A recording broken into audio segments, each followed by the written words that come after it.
So, ayan mga idol, good evening. Kakahatid lang natin ng pang-anim natin na biyahe, no? And dapat doon na tayo tatambay para antayin naman yung lalabas ng alas 8. Time check is 7:15. So, pero dahil naiihi ako, pwede naman doon sa loob ng Kai Shower Company sa toilet nila. Pero syempre dahil mayroon tayong bagong camera, itatry natin tong i-joyride, no? Kasi syempre alam nyo naman di ako makapag-vlog kapag may mga tao. So ito, tayo lang muna. Doon tayo sa tinatambayan ko na toilet. So biyahe natin para at least meron tayong interest. So anyway, yung settings nito ay normal lang to mga idol, no? Hindi to siya yung pang super night. So itatry ko siya kasi kapag inano ko sa super night ba yun, basta yung parang panggabi ay nagka-crop siya. Tapos nilaro ko kasi kanina yung settings niya, and yun nga lang yung disadvantage ng camera na to, yung sa crafting niya. So hindi natin ma-maximize yung mga niya, tawag nito, yung parang hindi siya masakit sa mata, rock steady something. So hindi ko siya, ito naka-on siya, tapos naka-ultra wide yung no. Tapos yung settings natin para sa akin na the best, ito lang talaga, ultra wide, kasi para mas kita nyo, hindi siya naka-crop, para mas okay. Pero syempre pag-aaralan pa rin natin kung alin yung mas maganda talaga. But para sa akin kasi ito yung mas okay sa akin. Kaso nga lang gabi, alam ko madilim to kasi maliit lang to na camera, maliit lang yung sensor niya, hindi siya ganun kagandahan. Pero somehow itatry pa rin natin, no? Try natin to. So yes mga idol, and isa sa disadvantage nito ay yung battery life niya. So umiinit talaga siya, umiinit.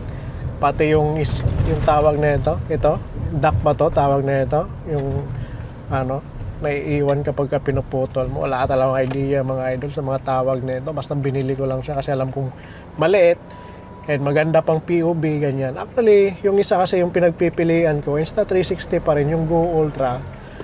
Kaso nga lang mas gusto ko kasing pumunta na sa DJI, no?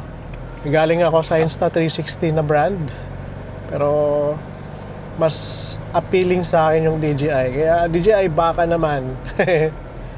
Ayan, no? Malapit lang naman yung yung setup natin ngayon sa POV natin, medyo masakit sa mata dahil nakaharang sa vision ko, no? Nakakaduling. Bibili pa ako ng cap kasi itong cap ko hindi siya masyadong nakakabitan na natatanggal yung parang panghigpit sa likod. So bibili pa ako. So itatry ko lang talaga.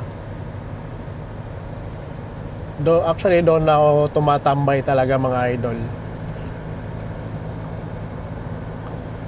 Every time na may free time ako kasi may toilet. Dito kasi ito yung isa kanina, hindi ko na binablog. Dito nang drop ko, tapos last doon, no? And may toilet din naman dyan. Siyempre, company may toilet. Kaso nga lang mas hassle dyan kasi pagkainan marami ka pang prosesong pagdaanan, yung pahangin-hangin. Kaya ayoko. Mas okay na ako dito. Magdadrive lang naman ako, diba? Di naman ako maglalakad. Mas okay nga maglakad sa morning, yung mahaba yung oras ko ito. Sarap dito lakarin, pero hindi ko siya nalakad pa. Kasi tinatamad talaga ako. Pero yung dito, nung kasama ko pa si Boss Dong Ben, yung kaibigan kong vlogger din, yan, nilakad namin doon sa dulo, malayo, no? Pero ngayon kasi iba na yung handle niya So wala, ako na lang mag-isa. Yan, dito lang naman, sobrang lapit lang talaga mga idol. Yan sobrang lapit lang. Aray mo. Yan. Patay lang natin ilaw. Yan. Toilet muna tayo. Hindi ko napatayin yung makina. Babalik lang din naman tayo agad. Automatic naman yung mga ilaw dito.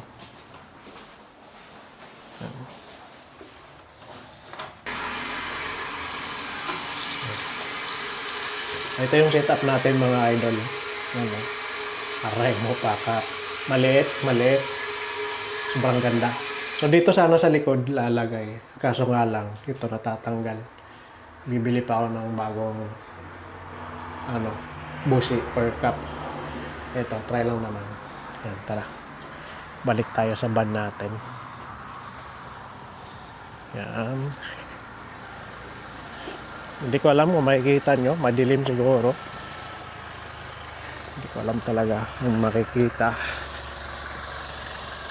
Okay, lawin muna natin. Tingnan natin sa labas. Ito yung unit natin mga idol. 14 seaters to. Ano? Ganda nito. High roof. Tingnan nyo naman, high roof. Magbablog tayo ulit nito kapag may time na ako. Kasi bukas medyo busy ako. Hindi ko alam kung... Pero try ko. Pero ngayon madilim. Try muna natin. Kung makikita, try natin sa loob. Ayan. Wow. Yan no. 14 seaters yan. Hindi ko pa nalinis ngayong week na to. 14 seaters. 2, 4, 6, 8, 10, 11, 12, 13, 14. So, kasama yung driver siyempre. Yan. So, anong oras na? 19:22 or 7:22. Balik na siguro tayo doon sa isang company. Doon na tayo tatambay. Enjoy ride ulit natin to. Enjoy ride muna natin to. Tara. Ayan. Grabe. Para sa akin, maganda ang DJI. Para sa akin talaga nagandahan ako sa DJI. Ito lang yung afford ko kasi ngayon, yung tong Osmo. Actually, hindi ko siya afford kasi marami akong dapat bayaran. Yung pagbenta ko ng camera ay dapat bayad ko siya. Pero hindi eh. Parang gusto ko talaga siyang i-invest. So dito, though downgrade siya, pero para sa akin investment pa rin. Gamit na gamit ko pa rin siya. And yan nga, makakapag-vlog ako ng malaya, no? Dito talaga yung genre ko kasi introvert tayo eh.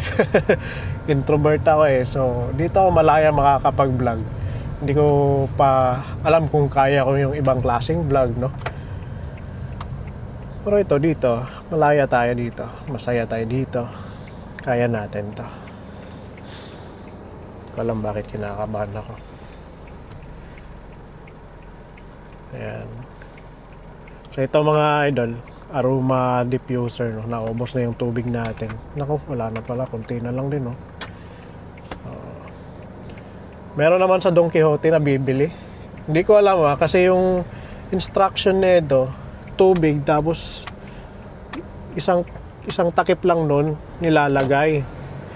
Pero hindi naman masyadong umuusok. Pero kapag binuhos ko lahat, yan, no, umuusok. Hindi ko alam kung tama yung translation ng cellphone. Yan. Nakakabahan ako.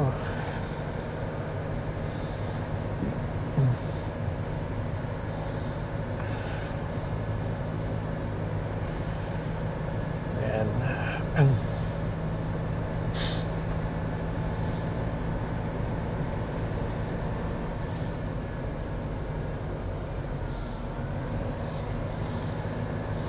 Yan, nag-a-update na ngayon yung mama ko, nakauwi na siya sa bahay. Hindi ko pa nababasa yung mga chat nila sa messenger nila kasi ganito talaga yung schedule ko kapag kahapon galing sa bahay, diretso-diretso na yung drive ko noon. Kasi katulad kanina, hindi ko nga lang na-vlog na, no. Kasi wala akong balak i-vlog kapag may tao. Pero sasabihin ko lang sa inyo yung schedule ko kapag hapon na. Kasi hapon, umalis ako ng 3:20 or 3:30.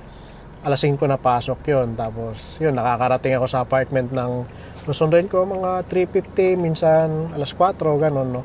Ganun naman yung target natin. So dapat 2 tao, pero absent yung isa lang tao. And pagdating namin dito sa Kaisha, kasi sa ice creaman siya, Wow, ganda ng van. Ay, tumambay na ako. Kasi naka-ready na yung Kuruma parking. Saka lang naman ako naka-receive ng schedule. Meron palang lalabas doon sa isa, sa Sugimoto. Kaya, ayun, umalis na ako, umatras ako.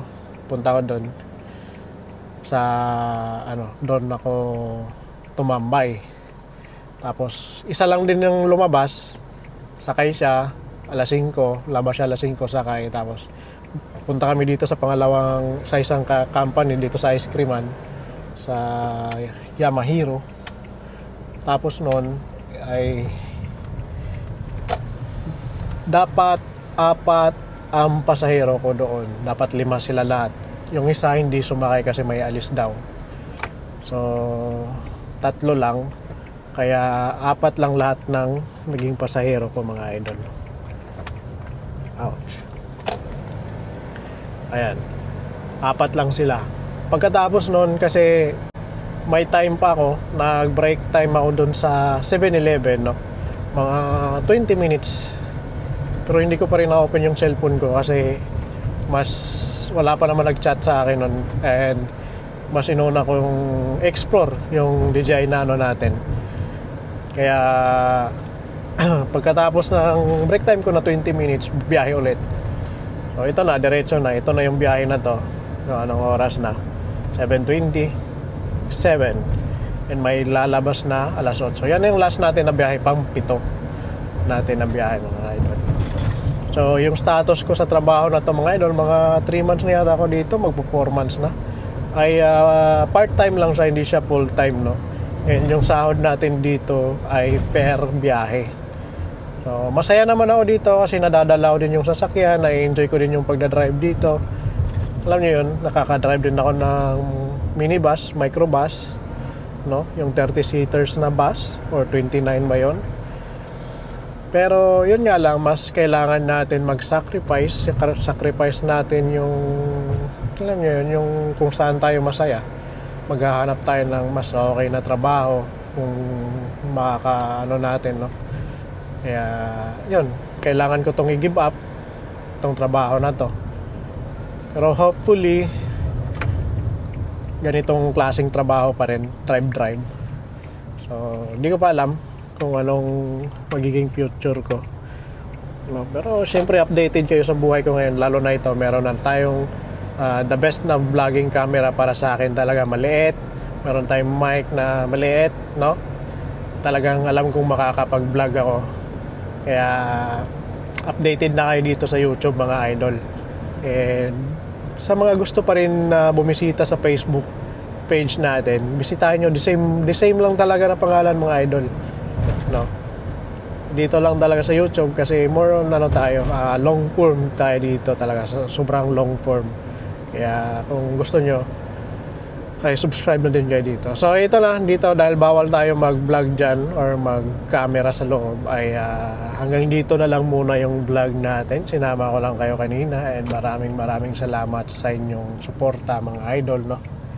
And hopefully makapag-vlog tayo ng hindi gabi. Hopefully. Sige, bye bye, mga idol.